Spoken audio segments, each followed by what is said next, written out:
오늘 여호수아서 4장 19절로부터 24절까지를 먼저 보시도록 하겠습니다. 백성들은 1월 10일에 이렇게 요단강을 건너 여리고 동쪽에 있는 길갈에 진을 쳤다. 여호수아는 요단강에서 가져온 돌 12개를 가져다가 그리고는 이스라엘 사람들에게 일렀다. 이 다음에 너희 자손들이 돌들이 무슨 돌이냐고 묻거든 이스라엘이 요단강을 건널 때 물속으로 건너지 않고 물을 밟고 건넌 것을 기념하여 세우는 것이라고 일러주어라. 우리 하나님께서 이미 홍해를 말리셔서 우리가 건널 수 있게 하셨던 것처럼 이젠 요단강을 말리셔서 우리가 건널 수 있게 하시지 않았느냐. 여호와께서 이렇게 하신 것은 온 우리에 사는 뭇 백성들이 우리가 믿는 하나님 여호와를 두려워하게 하려는 것이다. 또한 우리가 우리 하나님 여호와를 더욱더 잘 모시고 살게 하려는 것이다. 아멘. 성경에 보게 되면 이제 기적의 이야기들이 이제 많이 나오고 있습니다. 이걸 어떻게 다루어야 될지 쉽지를 않아요. 우리 교회에서 믿음 있는 사람들은 이제 우리가 기도하고 하나님께 의지하면 하나님께서 우리에게 이런 기적을 일으켜 주신다. 뭐 이제 이렇게 그냥 믿음을 가지고 이제 쉽게 이야기를 합니다. 그런데 이제 성경을 그래도 좀 깊이 있게 연구하는 신학자들 가운데에서요. 신학자들 가운데에서 성경에 있는 기적, 여기 이런 홍해바다 또는 요단강을 건너가는 기적 또는 예수님께서 병자들을 고치시는 어떤 그런 기적을 대상으로 해가지고서 써놓은 책은 거의 없습니다. 이 기적이라고 하는 게 뭐냐라고 하는 거를 신학자들은요 거의 이거를 써놓은 책이 없는데 제가 저기 기도 다닐 때 이렇게 그냥 다 뒤져보니까 전 세계에서 2권인가 있더라고요. 영어로 되어져 있는 거 2권 정도가 이렇게 이제 있던데 왜 그런 책이 없는가 하면 신학자들이 이거는 안 쓴다라기보다는 이걸 어떻게 써야 될지 이게 쉽지가 않다 보니까 못 쓰는 것 같아요. 자, 이 성경에 이런 기적도 홍해바다가 갈라졌다. 또 요단강이 멈춰 섰다. 그래서 여기서 이렇게 얘기하는 것처럼 마른 땅을 밟고 이스라엘 사람들이 지나갔다라고 하는 걸 도대체 어떻게 이해를 해야 되느냐. 본문은 이거에 대해서 이제 이야기를 해주고 있는데요.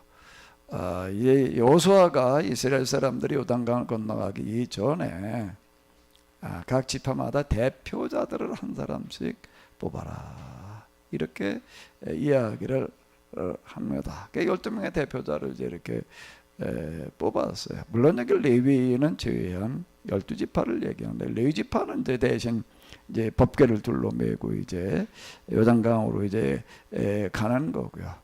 그 12지파의 대표자들은 뭘 하는 사람들인가 하게 되면은 그들이 밟고 지나가고 있는 요단강물이 멈춰 섰고 그 다음에 걸어서 지나가면서 그 요단강 멈춰선 요단강물에서 그들이 가지고 갈 수 있는 가능한 큰 돌들을 하나씩 가져와라 라고 하는 겁니다. 그 돌 12개를 가져다가 지금 이제 요단강을 건너가서 그들이 이제 진을 치는 곳이 이제 요단강 여리고 동편에 있는 멀지 않은 곳은 길갈이라고 하는 그런 곳인데요. 거기다 갖다 이 돌을 이렇게 이제 기념비로 이제 세워 놓았습니다. 그래서 뭐라고 이야기를 하는가 하게 되면은 앞으로 너의 후손들이 돌들이 뭐냐라고 묻거든 설명을 해 주어라. 하나님께서 너에게 이런 기적을 베풀어 주셨다라고 설명을 해 주어라. 그러니까 이 12명은, 이 12 대표자들은 뭐라는 사람은 각 지파의 대표자들로서 하나님께서 하신 일들을 이제 직접 경험을 하고 또 가서 그 의미를 이야기를 해줘야 될, 그와 같은 단순하게 그냥 돌이나 옮겨가는 그런 걸로 끝나야 될 게 아니라 그 돌의 의미에 대해서 설명을 해줘야 된다. 즉 기적의 의미에 대해서 설명을 해주는 그런 역할을 맡은 사람들이 이렇게 되겠는데요. 요단강이 멈추어서서 그 언약궤를 맨 제사장들이 요단강물에 들어서자 요단강이 멈추어 섰다. 꼭 성경에 얘기하는 이런 믿음의 이야기들은 하나님께서 미리 요단강을 멈춰 세워놓고 그 다음에 가라 이렇게 얘기하지를 않으세요. 홍해바다에서도 마찬가지고 아직 물이 그냥 그대로 있는데 홍해바다를 향해서 요단강을 향해서 일단 가라는 겁니다. 그 간다는 거는 그냥 뭐 가려니까 가지, 우리가 너무 쉽게 생각할 수 있지만은 오늘 우리의 입장에서 이렇게 생각해 본다라고 하게 되면은 이건 믿음이 있지 않으면은 할 수 없는 행동을 말하는 거예요. 하나님께서는 뭐든지 미리 해놓지를 않으십니다. 믿음으로 먼저 행하게 한 뒤에 그 다음에 하나님께서 그 믿음을 보시고서 그들에게 결과를 만들어 놓으시는데요. 요단강에서도 마찬가지예요. 마침 홍수가 나가지고 강물이 그냥 넘쳐나고 있는데 이 언약궤를 맨 사람들이, 제사장들이 믿음을 가지고 강물에 들어설 때 이게 멈춰섰다. 아담성까지 이렇게 쭉 멈춰섰다라고 이렇게 얘기를 하는데, 그게 이렇게 보게 되면 그 여리고 있는 그 지역 그 건너에도 50리 동안 하루 동안 물이 거기 꽉 차서 큰 호수를 이루었다라고 하는 건데, 그건 이제 가나안 온 지역에 이제 소문이 나게 하는 어떤 그런 방식이라고 이렇게 볼 수가 있습니다. 자, 그럼 왜 이런 일을 하시는가? 이런 기적이라고 하는 거가 도대체 어떤 의미를 가지느냐? 이런 기적이라고 하는 것은 또 언제 누구에게 일어나느냐? 우리가 다 그런 걸 좀 경험하고 싶죠. 그렇게 우리에게 하나님께서 해주셨으면 좋겠죠. 많은 기도들을 하고 그러는데, 자, 언제 누구에게 왜 그런 일이 일어나느냐라고 하는 것들을 여기서 이렇게 이야기하고 있습니다. 보면 어디에서 얘기를 하고 있죠? 우리가 알기로는 보면 어디에 그런 이야기가 있어요. 이런 기적을 하나님께서 언제 왜 누구에게 베풀어 주시느냐라고 하는 게 어디 있어요? 몇 절에 있죠? 우리가 읽은 본문 가운데에서. 이런 거 좀 미리 읽으시면서 생각하셨나 모르겠네요. 몇 절에 있어요? 24절에 있습니다. 자, 한번 다시 읽어보시도록 하겠습니다. 여호와께서 이렇게 하시는 것은 온 누리에 사는 백성들이 우리가 믿는 하나님 여호와를 두려워하게 하려는 것이다. 또한 우리가 우리 하나님 여호와를 더욱더 잘 모시고 살게 하려는 것이다. 이거 두 가지 목적이 있다는 겁니다. 두 가지 목적이 있는데, 먼저 세상 모든 사람들, 온 누리에 사는 무사람, 무백성들, 그 사람들이 어떻게 하게 하시려고 그런다는 거예요? 우리가 믿는 하나님 여호와를 두려워하게 하려는 것이다. 먼저 첫 번째 목적은 여기에 있어요. 온 누리에 사는 백성들이 우리가 믿는 하나님 여호와를 섬기게라고 얘기를 하지 않고 뭐라고 얘기를 하고 있죠?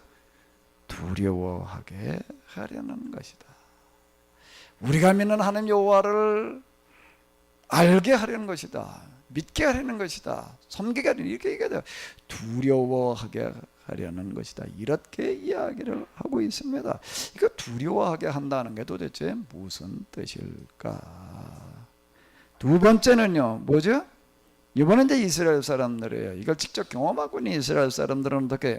우리가 우리 하나님 여호와를 더욱더 잘 모시고 살게 하려는 것이다. 이렇게 이야기를 해주고 있습니다. 근데 첫 번째, 세상 사람들로 하여금 여호와 하나님을 두려워하게 한다라고 하는 게 도대체 무슨 뜻일까? 지난번에도 이거는 이제 라합 이야기를 하면서 먼저 이렇게 봤던 구절인데요. 자, 여기 요 5장 1절을 이제 한번 같이 또 읽어보시도록 하겠습니다. 요단강 서쪽에 사는 아모리 왕들과 지중해 해변을 따라 쭉 이어지는 지역을 다스리는 가나안 왕들은 두려워서 벌벌 떨고 있었다. 여호와께서 요단강 물을 말리셔서 이스라엘 사람들이 그 강을 건너게 하셨다는 소문을 들은 까닭이다. 또 이스라엘 사람들이 요단강 서쪽으로 쳐들어온다는 소문에 그들은 정신이 아득하였다. 두려워하게 한다는 이야기가 바로 이런 이야기가 되는 거예요. 자, 지난번에도 우리가 생각을 했었는데요. 가나안 사람들이 이제 이스라엘 사람들이 오는, 특히 요단강을 건너는 그런 이야기를 듣고 다 두려워했다라고 하는 겁니다. 그런데 가나안 사람들 중에도 누가 두려워했다라고 이야기를 하고 있는가 하게 되면 누가 두려워했다는 거예요? 가나안 왕들은 두려워서 벌벌 떨고 있었다. 다 두려워 떨었다는 이야기가 아니에요. 왕들은. 자, 왕들이 왜 두려워서 떨었는가? 여기 이제 소문이 나는 거예요.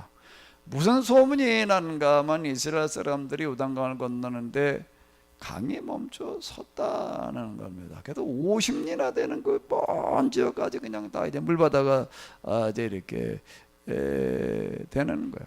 그 강이 왜 멈춰 섰느냐라고 하니까 그 사람들이 언약궤라고 하는 거, 법궤 또는 이제 계약궤 이렇게 부르는데 그게 있는데 이 사람들은 이거를 항상 앞세우고 다니는데 이 언약궤를 맨 제사장들이 요단강물에 들어서니까 요단강물이 멈춰 섰다. 자, 이제 이런 소문이 도는 거예요. 요단강물이 어떻게든 멈춰 섰다고요? 그냥 이스라엘 사람들 오니까 멈춰 섰다는 얘기가 아니라 어떻게 됐다고요? 이스라엘 사람들이 쭉 오는데 맨 앞에 언약궤가 있는데 언약궤를 맨 사람들이 요단강물에 들어서니까 멈춰 서더라. 그러면 뭐에 사람들이 관심을 가질까요? 뭐에 관심을 가지겠어요? 도대체 그 언약궤, 그 사람들 둘러매고 다니는 그 상자라는 게 뭐냐? 그 68cm 길이, 그 높이도 그 정도, 요만한 상자밖에, 높이도 68cm니까 아주 조그만 상자예요. 그 뭐냐? 이름 자체가 계약궤, 언약궤라고 하는 겁니다. 그 뭐예요? 그 계약서가 들어있는 상자라는 거예요. 자, 이게 덮어놓고 그냥 사람들이 무서워하는 게 아니 왜 왕들이 벌벌 떨었다라고 이렇게 얘기를 하는가 하게 되면은 그 상자라는 거예요. 다른 게 아니라 그들이 믿고 있는 이스라엘 사람들이 믿고 있는 하나님 여호와와 이스라엘 백성들이 맺은 계약서가 거기에 들어있다 라고 하는 거예요. 고대에는 전쟁이 나든지 어떤 큰 일이 있을 때마다 항상 자기들이 믿고 있는 신상을 이제 앞세우고 나오는 경우들이 많이 이제 있었습니다. 주로 신상들을 메고 왔어요. 근데 이스라엘 사람들은 신의 형상이라는 게 없어요. 단지 대신 뭘 가지고 다니는가 하면 이 언약궤를 메고 다니는 거예요. 그 언약궤 도대체 뭐냐? 하나님과 맺은 계약서가 들어있다. 그래도 그걸 뭐라고 부른다? 계약궤, 언약궤, 법궤라고 부른다. 그럼 그 다음에 뭐에 관심을 가질까요? 뭐에 관심을 가지겠어요? 꼼꼼히 생각을 해봐요. 그 사람들이 그 다음 뭐가 관심일까요? 도대체 그 사람들은 하나님과 무슨 계약을 맺었느냐? 이렇게 되는 거예요. 이게 소문이 났다라는 얘기는 이런 소문이 났다는 거예요. 이런 소문이 났다는 얘기가 되는 건데요. 도대체 무슨 계약을 맺었느냐.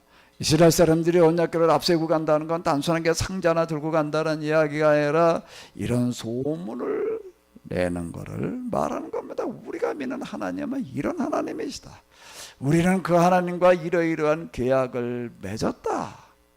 이거를 이제 앞세우고 가는 거예요. 이제 나중에 여리고성을 볼 때 보게 되면 언약궤를 앞세우고 나팔을 불었다라고 얘기하는데 그 나팔은 나팔이죠. 그 나팔을 불었다는 얘기는 온 천지에 알리는 거예요. 언약궤를 메고 가는데 이번에는 그 앞에 이제 제단장들이 나팔을 불어요. 나팔을 부르는 건 뭘 하라는 소리일까요?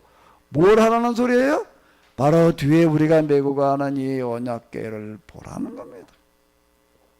우리가 믿는 바 신앙은 이러이러하다라고 하는 것을 소문을 내는 것을 이야기를 하는 거예요. 그 언약궤 내용이라는 것은 아주 간단하고 단순합니다. 우리가 십계명이 되겠는데 그걸 뭐 복잡하게 해석하라 들으면 복잡한데요. 그 당시 입장으로 돌아가서 놓고 보게 되면 아주 단순한 이야기예요. 이스라엘 사람들이 애굽이라고 하는 나라에서 400여 년 동안 세상에서 가장 비참한 노예의 삶을 이제 살아가는 거예요. 그들은 그 노예에서 벗어날 길이라는 게 없습니다. 고대 세계로 들어간다라고 하게 되면 면천이라는 게 거의 불가능합니다. 우리나라에 가까운 왕조였던 조선시대에도 이렇게 보게 되면 한번 노비가 된 사람들이 다시 자유인이 된다라고 하는 건 거의 어려워요. 근데 언제 가가지고 이제 그게 조금 이제 가능해지는가 하게 되면 임진난 병자호란 이런 거를 겪으면서 이제 거기다 공을 세우는 사람들, 그런 사람들은 이제 특혜로다가 이제 면천해주는 그런 길들이 이제 이렇게 생기고 그러긴 했지만 그것도 소수에게 가능했던 어떤 이런 거지요. 임진난이나 병자호란 때 전쟁에 나가가지고 공을 세울 수 있는 노비가 몇 명이나 되겠어요. 그런 사람한테는 어떻게 주어지는 어떤 그런 경우이지 이건 거의 어려워. 돈을 많이 내고 어떻게 하면 되게 돈을 노비가 어떻게 돈을 벌어요? 왜? 노예라고 하는 건 노예가 가지고 있는 게 몸뚱아리부터 시작을 해가지고 그의 가진 모든 것가 다 주인 거지 자기 게 아니거든요. 주인 것 따로 노예 것 따로 노예에게 사유재산을 뭐 허락한다. 이건 순수한 노예에 대해서는 기대할 수 없는 어떤 그런 일반 자유인도 돈을 모으기가 어려운데 노예생활 하면 또 무슨 재간으로 돈을 모아요. 그 면천이라고 하는 그런 비용 자체가 그가 한두 번 들어가는 것도 아니고 큰 돈을 말하는 건데 거의 어렵다라고 하는 건데 이스라엘 사람들 400여 년 동안 달리 방법이 없어서 이런 노예 생활을 하고 있었는데 근데 하나님께서 특별한 방식으로 그들을 노예에서 해방시켜 주셨다라고 하는 겁니다. 그게 출애굽 사건을 이야기를 하는 거예요. 거기에 보게 되면 10가지 모세를 통해서 하나님께서 하시는 일이 있는데 그건 뭘 얘기를 하는 거예요? 이건 너희가 네 힘으로 노예도 해방되어지는 게 아니라 내가 너에게 베풀어주는 특별한 은혜다. 그럼 하나님께서 왜 그러면 다른 사람들이 아닌 이스라엘 사람들에게 그런 특혜를 베풀어 주시느냐 말이에요. 왜 이스라엘 사람들이야? 그죠?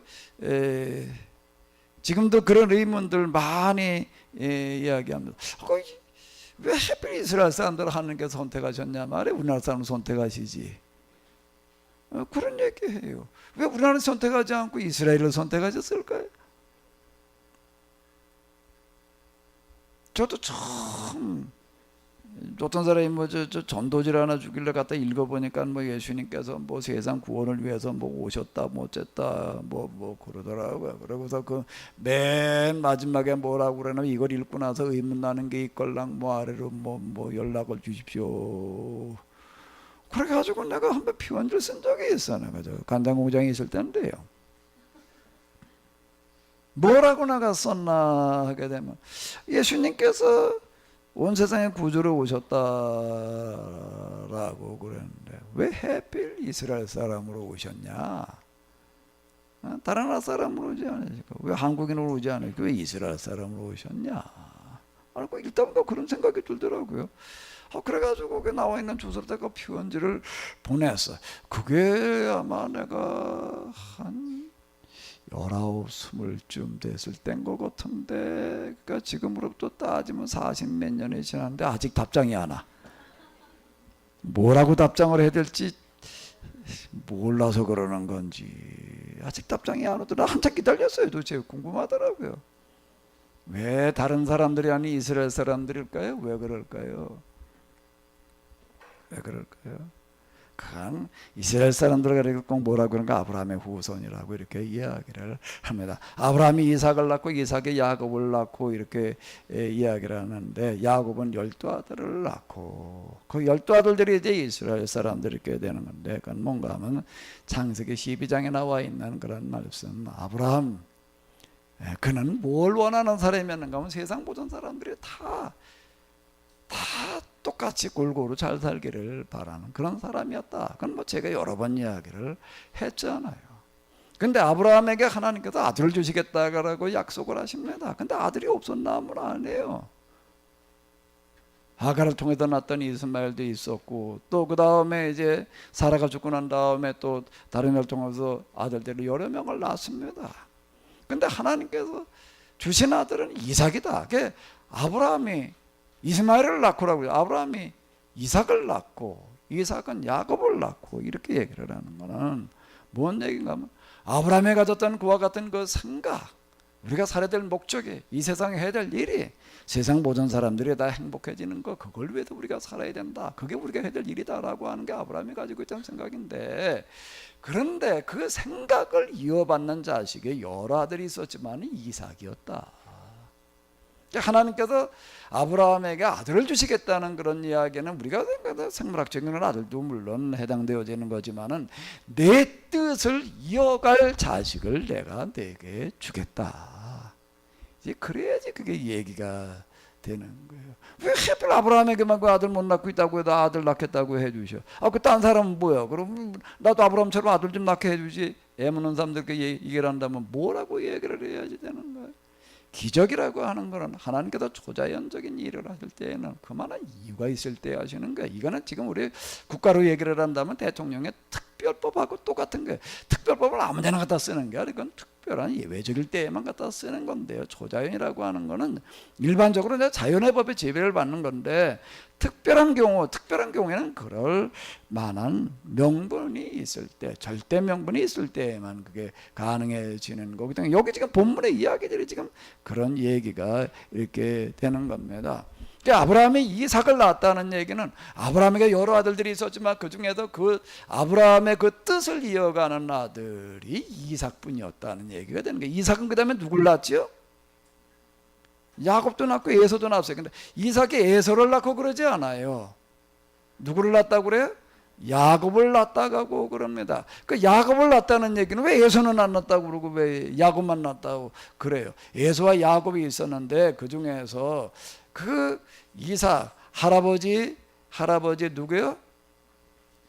아브라함 아버지 이삭의 뜻을 이어가는 사람이 누구였다는 게 에서 야곱 중에서 야곱이었다는 겁니다. 그래서 야곱에게 이르러 이렇게 얘기를 하시는 거예요. 나는 내 할아버지 아브라함의 하나님, 내 아버지 이삭의 하나님인데 내가 이제 내 하나님이 되어주겠다. 그러니까 아브라함의 하나님, 이삭의 하나님, 야곱의 하나님이라고 부르는 이유는 바로 이런 얘기예요. 세상 모든 사람들이 다 행복해지기를 원하는 게 하나님의 뜻이거든요. 근데 그 뜻을 실현하려고 했던 사람이 누군가 하게 되면 아브라함이었고, 그 뜻을 이어간 사람이 누구예요? 이삭이고, 또 그 뜻을 이어가는 사람이 누구예요? 야곱. 그래서 구약 성경에서는 하나님을 뭐라고 얘기를 한다고요? 무슨 하나님이요? 아브라함의 하나님, 이삭의 하나님, 야곱이에요. 근데 야곱이라고 하는 사람은 대단한 사람이에요. 이 사람은 이름을 바꿔서 아주 이스라엘이라고 하라고 그래. 그 이스라엘 그런 이름은 야곱의 이름이 되는. 왜 대단할까요? 이 사람은요.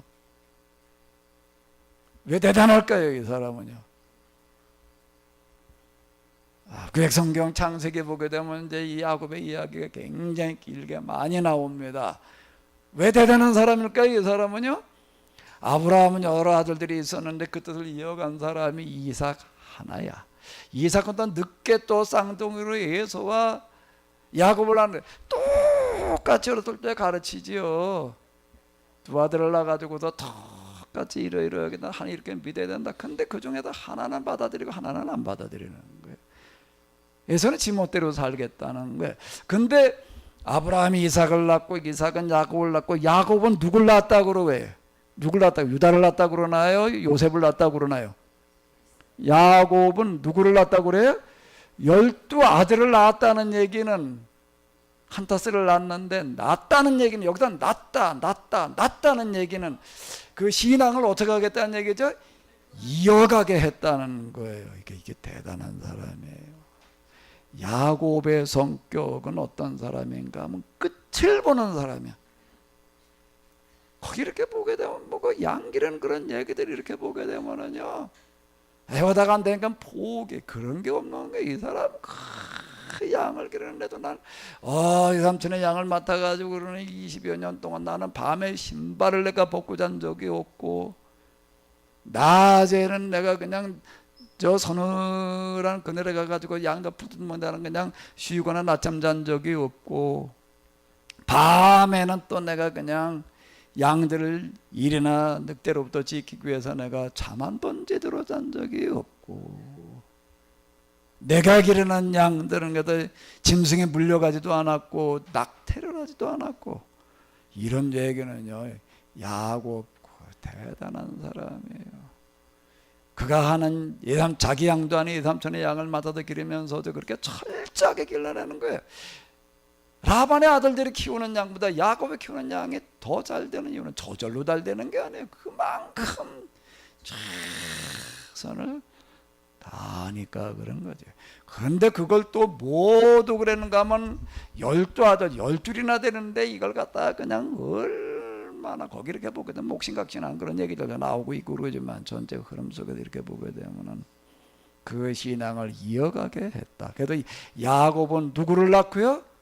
12아들을 낳고 그 이스라엘 사람들은 뭔가 하게 되면 아브라함, 이삭, 야곱으로 이어지는 큰 이런 이상과 꿈을 가지는 민족들인 거예요. 왜 이스라엘 사람들에게 그런 특혜를 베풀어 주느냐? 그 특혜를 베푸실 만한 이유가 있는 거예요. 왜 여기는 아주 조상 대대로부터 그런 사람들이니까. 하나님께서 이 자리에 나와 계시는 여러분들과 여러분들 후손들에게 이와 같이 특혜를 베풀어 주시기를 바랍니다. 특별히 인도해 주시기를 바랍니다. 어떻게 하면 그렇게 되는 거예요? 간단한 거예요. 여러분들이 여기서 신앙생활을 똑바로 한 그거를 그 다음에 어떻게 되는 거예요? 자식들이 이어가게 하는 거예요. 이거 참 쉽지 않아요. 어렸을 땐 그런가 보다. 나이 먹어가면서 뭐 어쩌고 저쩌고 이게 쉽지 않은 건데 야곱은 12아들을 다 그 신앙을 이어가겠다. 게다가 그걸 이스라엘 하나님과 싸워서 이겼대. 오죽하면 천사와 씨름하는 야복강의 얘기 나오지요. 환도뼈가 탈골이 되는데도 그래도 끝까지 붙들건드러지는 어떤 이런 걸 볼 수가 있는데 내가 하나님과 싸워서 이겼다. 그게 이스라엘이라고 하는 이름이 되는 건데 그 하나님께서 야곱을 시험해 보셨다라고 하는 겁니다. 옳은 일에는 잘못된 거라고 한다면 빨리 돌이켜야 되겠지만 이게 틀림없다 맞다라고 한다면 끝까지 야곱처럼 포기하지 마시기 바랍니다. 그렇게 여러분들의 가문의 전통으로 이어가시기 바랍니다. 그게 이스라엘이에요. 그들과 계약을 맺으시는 거예요. 하나님께서 미리 아브라함에게 예고하신 내 후손들과 내가 이러한 계획을 체결했다는 얘기는 그 후손이라는 게 철통의 후손이기 때문이 아니에요. 이런 아브라함의 정신과 꿈과 이상을 이어가는 사람들을 말하는 거지요. 그들을 불러내다 놓고 얘기를 하시는 거예요. 자, 너희가 이와 같이 종살이라고 있어는 내가 너희를 특별히 내가 아브라함을 기억하고 모세를 기억하고라는 얘기는 바로 이런 얘기가 되는 거예요. 내가 너희를 이와 같이 이렇게 해방시켜 놓았다. 이제 나하고 너희가 계약을 맺자. 너희가 내 말대로 한다면 내가 너희가 하나님이 되고 내가 너희와 함께하며 너희 너희는 내 백성이 되리라. 그럼 구약의 조건이라고 하는 게 뭔가 하게 되면 너희가 지금 애굽에서 400년 종살이를 해봤지 않았느냐. 그런데 그 지금 세상에 사는 사람들 가운데 대부분이 다 그와 같이 종살이 수준의 삶을 살아가고 있는데 어디에서도 이 문제를 해결하려고 그러는 사람들도 없고 해결할 방법도 없는데 이제 너희가 나가서 나를 대신해서 세상에 그런 노예적인 삶을 살아가는 사람들의 문제를 해결을 해라. 그러면 내가 너희와 함께해서 너희가 그 일을, 그건 사람이 힘으로는 불가능한 일인데 가능하게 내가 해주겠다. 너희가 거기도 경험하지 않았느냐? 모세를 통해서 일어났던 그 많은 일들, 나일강물의 피로 변하고 기타 등등 여러 가지, 나중에 맨 마지막에 가가지고서는 홍해가 바다가 갈라지는 그런 일을 경험하지 않았느냐? 너희가 할 수 없는 그 부분은 너희가 할 수 있는 데까지만 한다면은 그 나머지 부분은 내가 너희와 함께해서 가능해지도록 하겠다. 아멘. 간단한 거예요. 그러니까 이제부터 너희는 무엇대로 살아야 되는가 하면 세상 사람들이 사는 것과는 다르게 살아야 된다. 뭘 위해서 살아야 되는 거죠? 뭘 지켜야 되는 거죠? 뭘 지켜야 되는 거예요? 하나님과 맺은 뭘 지켜야 되는 거예요? 그 계약을 지키는 걸 가리켜서 하나님 말씀대로 산다는 거예요. 그 계약을 지키는 걸 가리켜서 하나님의 뜻대로 한다는 걸 말하는 겁니다. 우리가 이렇게 계약을 우리의 성경 이해의 기초로 깔고 있지 않고 하게 되면 엉뚱한 대로 자꾸 생각을 해요. 그냥 이렇게 보기에 그저 괜찮은 것 같으면 다 그냥 하겠다고 그러고 하나님 도와달라고 그러는 거예요. 이 계약이라고 하는 게 뭘 얘기하느냐는 걸 똑바로 우리가 알고 기도를 해야지 하나님께서 우리의 기도를 들으시고 응답해 주시는 줄로 믿습니다. 그리고 이 이스라엘에게 함께 하신다라고 하는 거예요. 이 얘기는요, 누구 개인에게 함께 하신다는 얘기가 아니에요. 개인의 얘기는 누구 얘기인가 하면 이스라엘을 이끌어가는 지도자의 얘기야. 모세에게 함께 하셨던 것처럼, 여호수아에게 함께 하셨던 것처럼. 그 얘기는 뭔가 모세와 여호수아는 지금 이스라엘이라고 하는 것 신앙 공동체를 이끌어가는 사람들인가 거기에 함께 하신다는 얘기지. 나는 세상에 나가서 그냥 사업을 해보려고 그러는데 말이야, 나에게 모세처럼 함께 해주시고 여호와, 그건 말이 안 맞는 얘기가 되는 거예요. 이 얘기는요. 그러니까 우리가 성경의 기본적인 걸 똑바로 잘 알고 얘기를 해야 돼요. 덮어놓고 그냥 뭐 모세처럼 여호수아처럼 뭐 요셉처럼 이래 놓게 되면 이게 성경이 있으니까 뭐 그렇다라고 이렇게 생각을 하게 되는데 그 기본적인 부분들을 바로 이해를 해야 됩니다. 이스라엘이라고 하는 공동체에 함께 하시겠다는 이야기고 그 공동체를 하나님의 뜻대로 이끌어 가려고 하는 그 지도자들에게 함께 하신다는 얘기지, 개인들이 나가서 그저 뭐 제가 알아서 해보려고 그러는 그 일에 함께 하신다라고 얘기를 하게 되면 이게 이제 교회는 필요가 없는 무교회주의적인 그런 해석이 돼버리는 거예요. 그러니까 이건 벌써 방향이 이게 안 맞아요. 이런 부분들이요. 그러니까 기본이 바로 돼야 된다라고 하는 게 바로 지금 이런 이야기예요. 지금 여기 홍해바다가 그리고 요단강에도 일어났던 그런 일들이 소문이 나는 거예요. 야, 그거 계약계가 그 뭐냐? 그 계약서가 뭐냐? 이스라엘과 맺었다는 계약이라는 게 뭐냐라고 하는 그렇게 듣고 보니까 두 가지 반응이 나타나는 거예요. 어떤 사람들한테는 야, 우리에게 해방군이 오고 있다라고 느끼는 거 하게 되면, 어떤 사람한테는 우리에게 저승사자가 오고 있다라고 느껴지는 거예요. 가나안 사람들에게 야, 우리에게 진짜 해방군이 오고 있다라고 하는 거를 정말 그렇게 받아들이고 그 사람들이 믿는 하나님이 진짜다 말이에요. 그 사람들이 하고 있는 신앙생활이 그게 진짜다, 그게 당연히 그렇게 돼야지 라고 믿고 그리고 행동으로 옮겼던 사람의 이야기가 나와요. 최초의 가나안 사람이 그 누구지요? 누구의 그런 사람이요? 2장에 나오는 라합이라고 하는 거야. 라합은 자칫 지난번에 얘기한 것처럼 자기 민족을 배반하는 그런 사람이 아니라 그리고 자기 혼자나 살아남을 길을 모색한 그런 사람으로 자칫 오해가 될 수 있는데, 이 사람은 뭔가 하면 하나님의 말씀이라고 하는 거는 뭘 하나님의 말씀이라고 그러는가 하게 되면 세상 모든 사람들에게 다 똑같이 적용되어질 수 있는 진리, 즉 바꿔 얘기를 하면 절대 명분이 되는 거예요. 그거는 그 어떤 것보다도 우선되는 겁니다. 나라와 민족 어떤 것보다 더 우선이에요. 하나님의 제일 먼저라는 얘기는 그런 이야기이지, 그런 이야기인 거예요. 내 부모나 내 자식을 나보다 더 사랑하는 자는 내게 합당치 아니하고 라는 이야기도 잘못하면 오해가 돼요. 오해가 되는 거는 그건 뭐 교회만 다니면 말이야, 하나님 이래라면 뭐 자식이고 뭐 가족이고 부모고 다 그냥 내팽개쳐도 된다, 자꾸 그렇게 오해를 해요. 그런데 이 절대 명분을 하나님의 말씀이라고 하는 대로 하게 되면 그것 자체가 그 개인에게는 물론이고 가족이나 국가나 모든 사람에게 다 유익이 되는 거지, 절대 그게 배반되게 하는 거예요 아니에요. 아멘.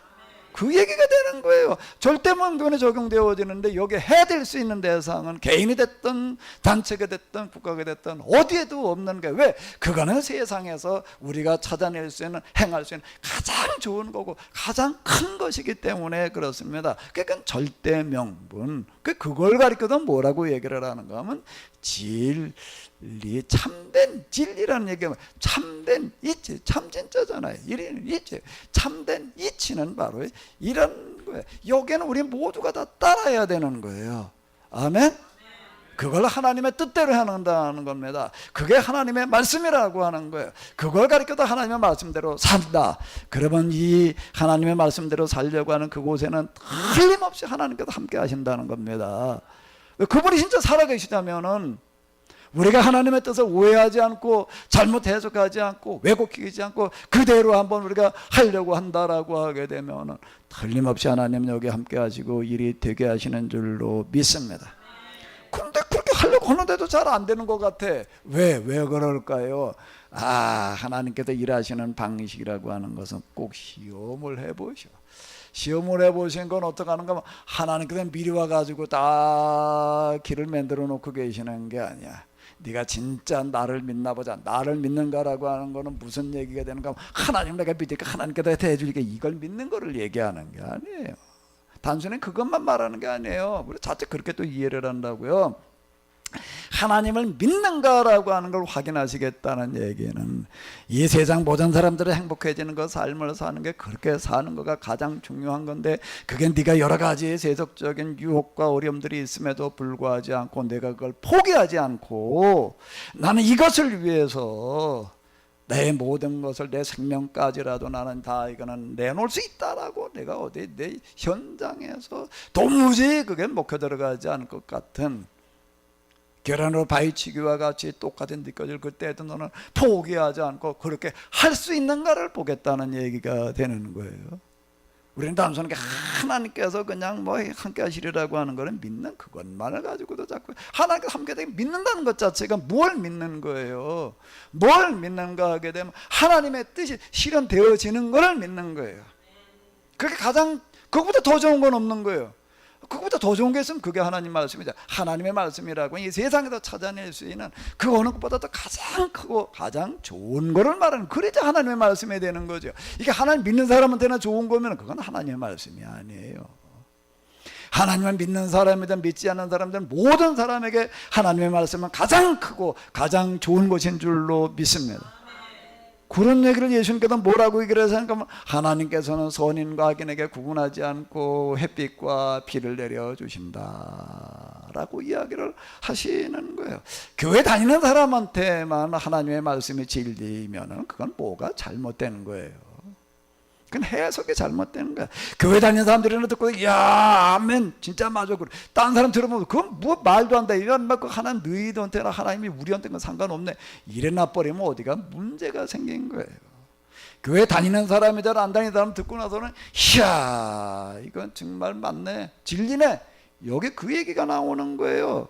여기서 얘기하는 게 지금 그런 얘기라고요. 이런 얘기도 우리가 어떻게 해석해야 되느냐. 해석은 이제 우리의 몫이 되는 건데, 여호와께서 이렇게 하시는 것은 온 누리에 사는 모든 백성들이 우리가 믿는 하나님 여호와를 어떻게 해요? 두려워하게 한다라고 하는 건 다 믿고 인정할 수밖에 없게 된다는 겁니다. 이야, 진짜 이건 맞네. 그 두려워진다라고 하는 얘기가 이건 뭐 어디 가서 뭐라고 딴지 걸 수 있는 여지가 아무것도 없다라고 하는 걸 얘기를 하는 거예요. 이 가나안의 왕들이 두려워했다라고 하는 거예요. 왜? 이렇게 살면 안 되겠거든. 그 이스라엘 사람들을 가지고는 계약서라고 하는 거 이렇게 보니까 나는 왕이라는 그래 자리를 이용을 해가지고서 흔히 우리가 요즘 갑질이라고 많이 얘기를 하는데 이건 뭐 완전 갑질이야 그냥. 무슨 땅콩 사건 뭐 이런 거 우린 그건 뭐 지금 듣잖아요. 그냥. 아버지 위세를 내가지고 그 자식들까지 그냥 뭐 그 집안 완전 땅콩 집안이야 그냥. 그렇게 지금 살고 있는데 난 그냥 그 왕이니까 말이야 왕의 자식이니까 말이야 우리 그렇게 사는 거지. 우리 막 우리가 믿는 신이 자신이 믿는 신이 이렇게 복을 주셔서 축복을 주셔서 우리 더 잘 살아도 되지 뭐 그냥 우리는 난 특별히 축복을 받은 거지 뭐 그러고 살았는데 근데 이스라엘 사람들이 가지고 오고 있는 계약서라고 하는 것, 즉 받고 있기는 율법이라고 하는 거를 딱 듣고 보니까 야 이게 내가 이렇게 사는 게 아니었구나.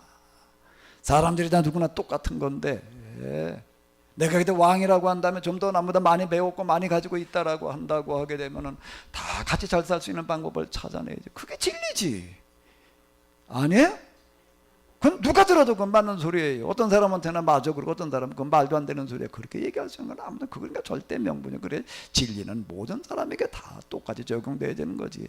누구에게는 적용되어지고 누구에게 적용되지 않는다면 그건 진리가 아니에요. 하나님의 말씀에 진리라고 한다라고 하게 되면 지금 이 자리에 나와서 하나님 앞에 예배드리는 사람들뿐만 아니라 지금 하나님하고 상관없는 사람들이 이 설교를 들으면서도 똑같이 아멘 할 수 있어야 돼요. 아멘? 그래야지 그게 하나님의 말씀이지요. 그게 진리이지. 그 진리는 보편적인 거예요. 누구에게나 똑같이 적용되어져야 되는 거 누구나 똑같이 인정할 수밖에 없게 되는 거죠. 그걸 여기서 얘기하는 두려워했다라는 이야기가 되는 겁니다. 진리 앞에서 누구나 다 옷깃을 여며야 되는 거예요. 자기를 다시금 돌아봐야 되는 거예요. 그 두려워했다는 건 그동안에 내가 그렇게 살지를 못했구나 라고 하는 거에 대해서 경각심을 가지고 여기서 돌이키는 강한 압박을 받는 걸 말하는 거예요. 그렇게 두려워했다. 뭘 어떻게 했다고요? 두려워하게 하려는 것이다. 세상 모든 사람들이 이걸 듣는 사람으로 하여금 누구나 가다 맞아 저렇게 살아야 되는 거야. 하나님을 믿는다는 거는 저라는 거야. 하나님이라면 당연히 저런 분이어야 되는 거라고 인정하지 않을 수 없게끔 하려는 것이다. 아멘. 성경 갖다 우리가 문자 만들어 놨다고 해가지고 다 하나님의 말씀이 되는 게 아니에요. 이건 수천 년 전에 기록되어진 고문서예요. 그걸 오늘 우리 시대에 우리는 이게 하나님의 말씀 그리고 진리가 되게끔 해석을 해야지 돼요. 해석을 하는 그걸 가리켜서 설교라고 그러고 조금 어려운 말로 얘기를 하게 되면 그걸 뭐라고 하면 캐리그마라고 그럽니다. 설교는 캐리그마예요. 문자로 기록되어진 그 말씀의 그 시대에 하나님의 말씀이 되도록 진리가 되도록 선포하는 것을 이야기를 하는 겁니다. 그리고 여기에 결단을 촉구하는 거예요. 그걸 캐리그마 다시 우리말로 하게 되면 설교 이렇게 이야기를 하는 겁니다. 여기서 온 우리에 사는 백성들이 우리가 믿는 하나님 여호와를 어떻게 해요? 어떻게 하려는 거더라고요? 두려워하게 하려는 것이다. 하나님 두렵다는 게 뭔 얘기예요? 이 말씀대로 하지 않으면 이 심판을 면할 길이 없다는 얘기가 되는 겁니다. 그리고 그 다음에 또 뭐라는 얘기죠? 또한 우리가 우리 하나님 여호와를 우리는 누구를 말하면 이스라엘 계약을 맺은 사람들을 말하는 거예요. 하나님을 여호와를 하나님으로 믿고 있는 사람들을 말하는 거예요. 여호와를 다른 신이 아닌 여호와를 하나님으로 더욱 더 잘 모시고 왜? 이야 맞아 정말 우리가 광야에서 숱한 어려움들을 겪고 그리고 여기까지 왔는데 야 정말 우리가 하나님 말씀대로 하려고 하다가 보니까 숱한 어려움도 홍해바다도 있었고 광야에서 수많은 사람들의 침략도 있었고 여기 뒤에 가서 이렇게 얘기하는 걸 이렇게 보게 되면 광야에서 뭘 했느냐 그래 주변 사람과 싸우다가 다 죽었단 말이야. 이스라엘 광야에 입에 나온 사람들은 그렇게 얘기를 했고 뭔가 수많은 많은 어려움들을 겪었다라고 하는 어떤 그런 얘기가 지금 이제 되겠는데, 우리는 여기서 그저 다투는 얘기가 그저 별로 없다 보니까 그냥 몇 번 그냥 좀 뭐 싸움이 있었나 보다 정도로는 알고 있는데, 그런 얘기가 아니다라고 하는 게 이렇게 볼 수가 있는 건데, 야, 우리가 숱한 어려움들 때문에 참 많이 죽어가고 많은 어려움을 겪었지만, 그러나 우리가 이 하나님 말씀대로 정말로 하려고 하니까, 이야, 하나님께서 정말로 우리에게 함께 하신다. 요단강물이 멈추어 섰다. 하루 동안 멈추어 서가지고 50리 이른 그 대해를 이루게 하셔서 온 가나안에 소문이 났다. 저 이스라엘 저 사람들이 믿고 있는 여호와 그가 진짜 하나님이다. 그리고 그 하나님이 맞다. 우리가 믿는 신 이게 아닌 거예요 보니까. 왜? 그건 뭐 왕노릇하는 사람들한테는 복을 주고 특권을 줘가지고 특별하게 살게 한다. 특별하게라고 하는 건 있을 수 없는 거예요. 난 특별해지려고 그러면 안 돼요. 똑같아져야지.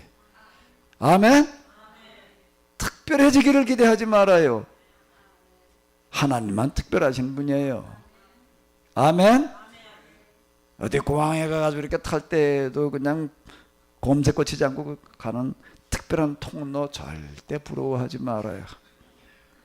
길을 길게 서가지고 30분 1시간 기다려서 가는 거를, 그거를 즐겁게 받아들이시기 바랍니다. 아멘? 내가 그 사람들과 똑같아져야 되는 거예요. 나는 여기서 조금 특별해가지고 말해 그냥 1등석에 2등석에 그거 부러워할 일이 아니에요. 1등석 2등석 탈 만한 여유가 충분히 있다라고 하더라도 그냥 3등석으로 가요. 이코노미석으로 가요. 별로 아멘이 없네. 왜요? 하나님의 이름은 다른 말로 하게 되면 하나님의 이름은 특별자가 아니라 보편자예요. 네, 모든 사람의 하나님이시기 때문에 그렇습니다. 나 혼자 더 잘 먹고 더 잘 살으려고 그러지 마시고요. 똑같이 다 잘 먹고 잘 사는 그런 사고방식과 정신을 가지고 한번 살아보자고요. 그게 하나님 앞에 나온다는 의미예요. 우리가 하나님의 예배 드린다는 건 이걸 얘기를 하는 거지 뭘 하는 거예요. 맞아. 그냥 내가 믿는 하나님 그냥 열심히 내가 예배 참석하고 그냥 기도하면 그냥 하나님께서 내 소원을 들어주실까? 내 소원을 들어주시면 안 되죠. 하나님 뜻이 실현되어야지. 아멘? 내 소원이 해결되어지려고 그걸 신앙생활하는 걸 가르쳐 미신이라고 그러는 거예요. 내 소원을 성취시키러 오는 데가 아니에요. 교회는 하나님의 뜻을 실현하러 오는 데입니다. 하나님의 뜻이 실현되어지는 게 내 소원이 되어야지. 아멘? 그 사람을 가리켜서 여호와를 믿는 사람이라고 이렇게 이야기를 하는 거예요. 하나님은 하나님이고 그냥 항상 그냥 내 소원이 따로 있어. 그래가지고 언제나 하나님께서 이걸 들어주시나, 이걸 들어주시기만 하면 내가 좀 교회를 위해서 헌금도 하고 어떻게 해볼 텐데, 꼭 그렇게 갖다가 생각을 해. 그리고 꼬부장하게 자꾸 생각을 해. 그래, 꼬부장한 걸 이 시간 확 펴요. 확 펼치고 가시기 바랍니다. 왼쪽으로도 치우치지 말고 오른쪽으로도 치우치지 말고 오직 하나님의 뜻만을 향해서 한번 가보시기 바랍니다. 하나님의 뜻이 곧 이제 내 뜻이 되어야 되는 거고 내 소원이 되어야 되는 거고 내 가문의 가훈이 되어야 돼요. 그것을 가리켜서 성경에서는 아브라함의 하나님, 그 다음 무슨 하나님이라고요? 이삭의 하나님, 그 다음 무슨 하나님이라고요? 야곱의 하나님. 다시 한번 해봐요. 그래서 구약 성경의 하나님은 아브라함의 하나님, 이삭의 하나님, 야곱의 하나님이에요. 다 같이 해봐요. 시작. 에이, 그렇게 또 하면 어떻게 그래? 계속 그냥 아브라함, 이삭의 하나님, 야곱의 하나님을 하고 있으라고? 여러분들의 언제부터 신앙생활을 했어요? 여러분들 집안에서요. 어디 한번 꼽아봐봐요. 다 같이 시작.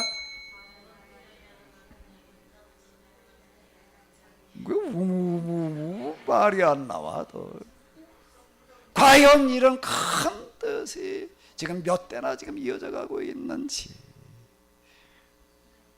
나는 내 하나님 앞에서 정말 소원은 우리의 뜻이, 지금 내가 가지고 있는 뜻이 난 내 자식들에게 이어지기를 바래. 그게 아브라함이 이삭을 낳았다는 얘기예요.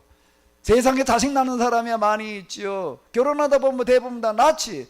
그런데 성경에서는 그걸 낳았다라고 얘기를 하는 게 아니에요. 내가 오늘날 너를 낳았다는 그런 얘기는 그렇게 그냥 생물학적인 그런 하나의 핏덩어리나 낳았다는 걸 말하는 게 아니에요. 내가 하나님으로 받았던 그 큰 뜻을 이어갈 자식을 내가 이제 낳았다. 내 뜻이 내 자식에게 이어졌다. 그거를 가르쳐서 낳았다고 이야기를 하는 거지요. 낳고가 계속 이어져 가야 될 줄로 믿습니다. 이 자리에 오신 여러분들 모두에게 그런 축복이 함께 하시기를 바랍니다. 여러분들의 가문의 축복이 되시기를 바랍니다.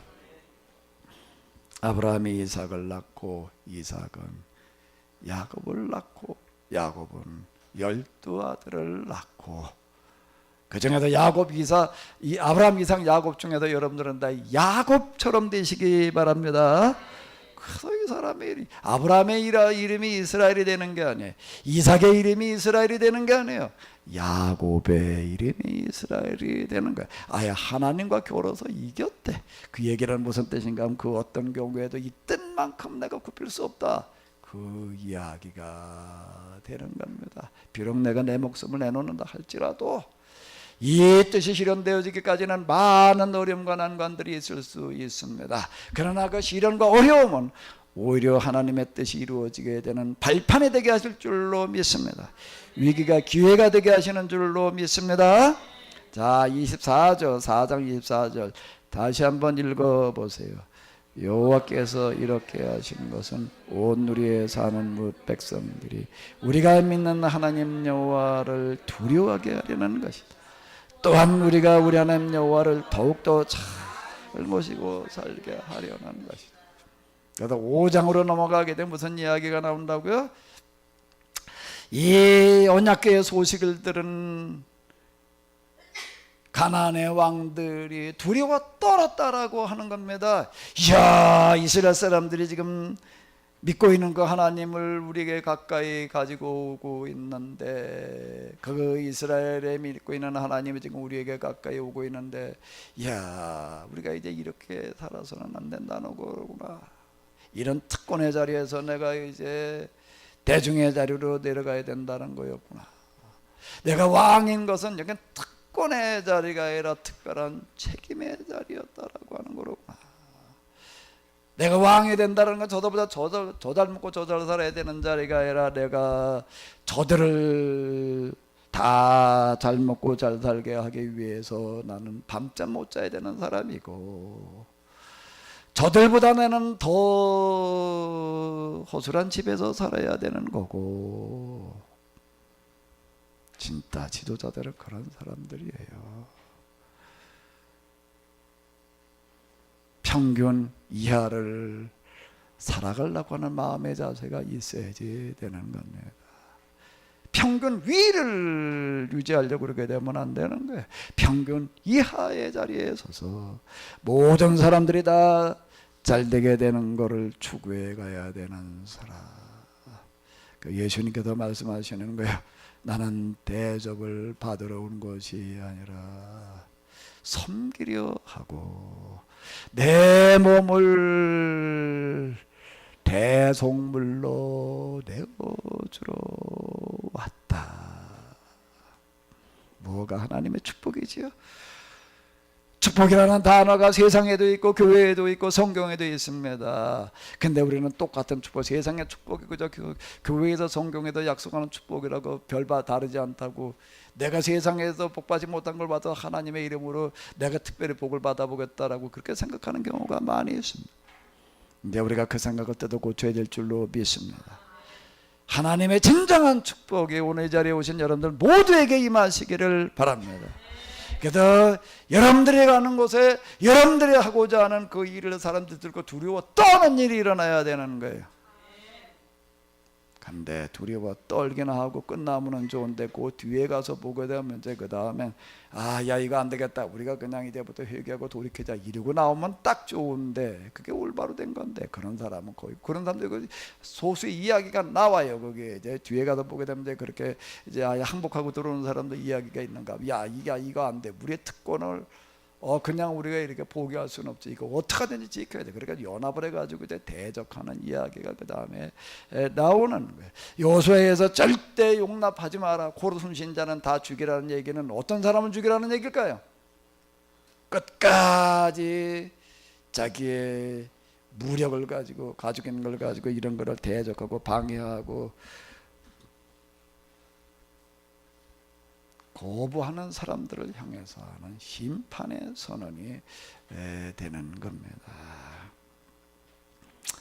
살아계신 하나님 그분은 지금도 우리의 중심과 우리의 일거수일투족을 다 똑같이 보고 계시는 줄로 믿습니다. 그 하나님의 말씀이 진리로 다가오시기 바랍니다. 삶의 목표가 되시기를 바랍니다. 여러분들의 소원이 되시기 바랍니다. 그리고 여러분들의 가문의 목표가 가문의 가훈이 되어져서 아브라함이 누구를 낳고요?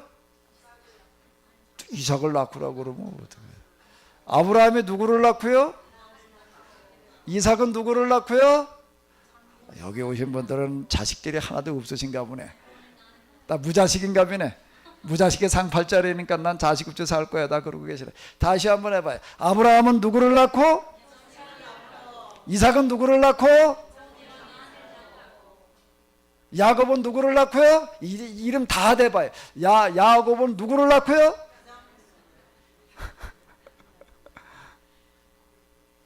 자식이 하나밖에 없으니까 그냥 나 그러시나? 여러분들 모두에게 아브라함의 하나님, 이삭의 하나님, 야곱의 하나님이라고 하는 이 큰 단어가 여러분들에게, 여러분들의 가문에, 여러분들의 후손들에게 큰 축복으로 임하시기를 바랍니다. 하나님의 시간